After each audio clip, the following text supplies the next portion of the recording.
अहो गुजराती भाई, अहो गुजराती, अहो गुजराती भाई, देशवा के बिचल सगरों थाती, अहो गुजराती भाई।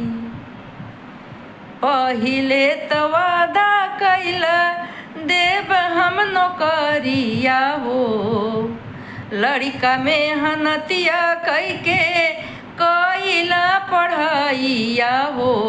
पहिले तू वादा कैला देव हम नौकरिया हो, लड़का पढ़ाई कैके कैला तैयारिया हो।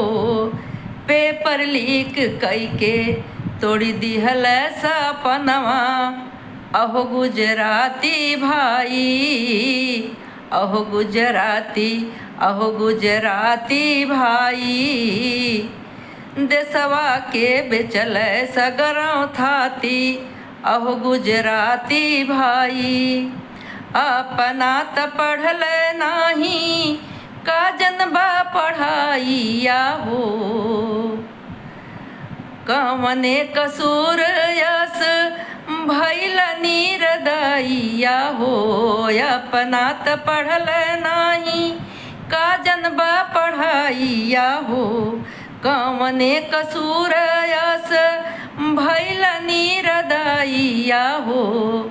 सोची सोच के बिहर लछाती, अहो गुजराती भाई, सोच सोच के बिहर लछाती, अहो गुजराती भाई। देशवा विदेशवा घूम के लेत बाड़ मजवा हो, सबके जिंदगिया में दे दिहल सजवा हो। देशवा विदेश घूम के लेत बाड़ मजवा हो, सबके जिंदगिया में दे दिहल सजवा हो। अहो गुजराती भाई, दुखवा में बीत दिनों राती, अहो गुजराती भाई, अहो गुजराती भाई, अहो गुजराती, अहो गुजराती भाई, देशवा के बेचल सगरों थाती, अहो गुजराती भाई, देशवा के बेचल सगरों थाती, अहो गुजराती भाई।